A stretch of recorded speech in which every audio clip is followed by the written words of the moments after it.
Welcome back to mckilliplife. My name is Amber and today I'm in the kitchen. This is a little bit of a different video. It's more of an explanation video. As you saw in the title, it says accidents happen, and this is my accident.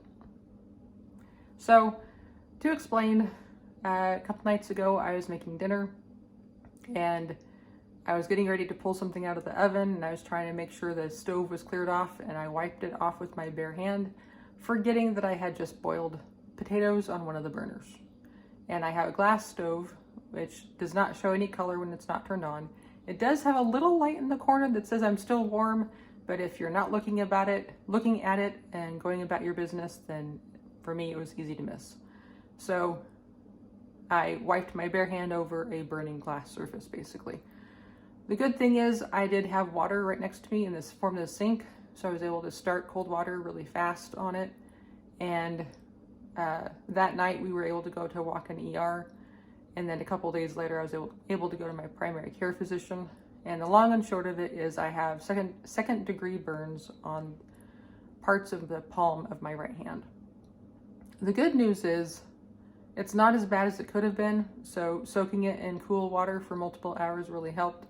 And I also believe prayer really helped, because as soon as it happened, I reached out to several people and asked them to pray for me. The good news is I don't have to wear the bandage all the time. It's not 24/7. I'm able to take it off and let my hand air out, but I do keep a bandage on it when I have cream on it, or at night, especially when it's going to be in a high friction area with lots of blankets and such. They can be rubbing against it. It's helpful to have it covered. Eventually I think I'm going to be having to do like stretches and making sure that the scar tissue doesn't cause problems with restrictions, but that's all in the future.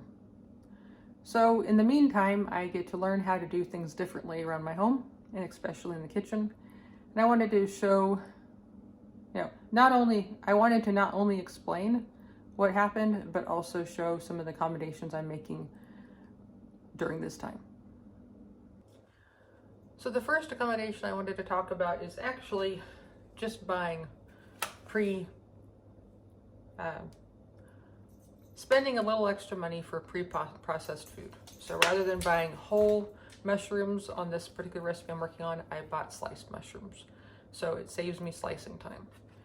But on this recipe, it also calls for sliced onion. And normally I would take this out and get out my big knife and slice it up. I probably still could do that, but I'm still really cautious about where this hand is in the process. And every once in a while I put pressure on it and it hurts. It's so interesting with burns in that my hand hurts places where it's not burnt. And I really, from my understanding, that's because of the swelling and all the extra fluids your body is putting towards the burnt area to help heal it. So it can be achy and sore in other places. And also, I'm not using my hand like I usually do. So I'm awkwardly holding things, and so that puts different pressure and strain on it. But anyways, back to this. Rather than doing the knife and the cutting mat like I usually do, today I'm pulling out my Mandoline. And this was a Mandoline my mother-in-law gave me that has all sorts of safety features on it. It has a little basket to catch your food. This is actually a cleaning tool to get in between blades without putting your fingers in it. Right now it's in a locked position, so the blade's not even exposed. And this has a pusher into a chute, and then once again, that's keeping your hand really far away. So I guess I can demonstrate this for you. This recipe calls for a half onion sliced.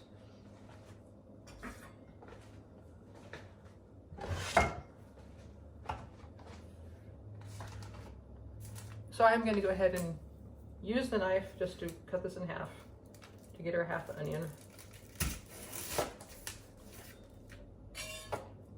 And then top and bottom it, actually just take the core out.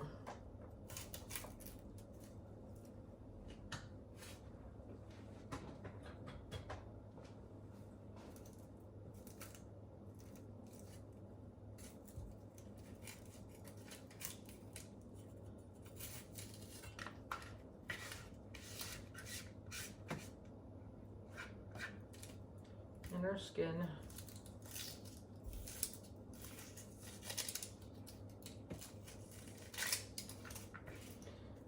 problem with this is that you're restricted to the shoot size. You know, your thing has to fit in the shoot, and this onion, as it is, won't. They go in awkwardly as a side, but then you get really weird slices. So I think I'm going to do is cut it in half. So then a half size can fit flush against the cutting surface. You can see it's nice and flush. So the next thing is to choose my cutting size. This has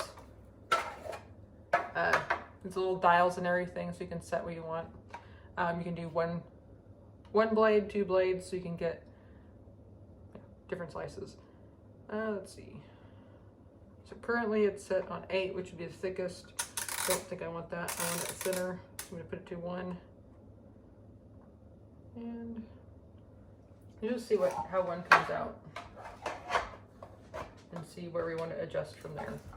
So this unlocks by just turning the thingy. And I'm not going to slam with this hand because that would hurt.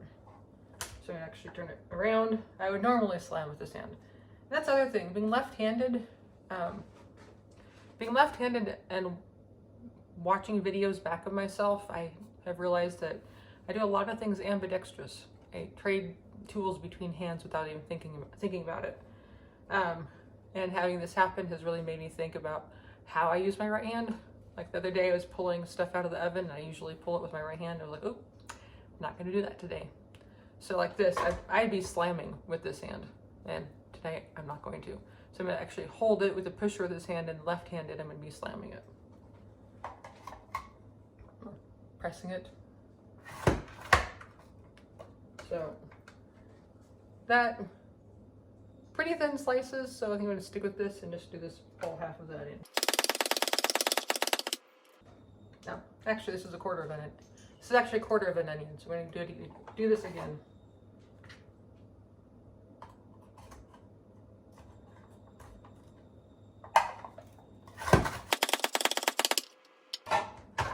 And here, sliced onion, half of it, one hand, basically one-handed, one active hand, and we're ready to move on with the recipe.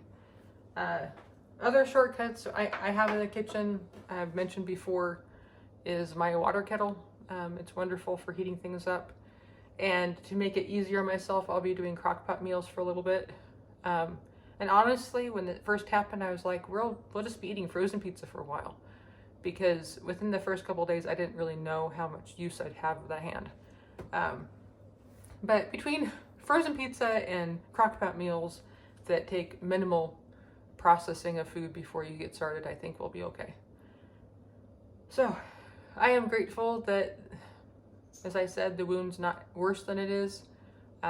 It's kind of frustrating because I know I could have prevented it. That's what an accident is. And I wanted to explain it because my hand may or may not be wrapped in future videos for a while, because according to the reading I did, it takes up to a week to even 3 weeks to heal from burns. So we'll just see how it goes. But I'll refer back to this video probably for a while, so if anybody wants to know what happened, they can find out. So until next time, I hope you have a wonderful day, and I look forward to seeing you again. We are a new channel, so please feel free to like and subscribe. Bye-bye.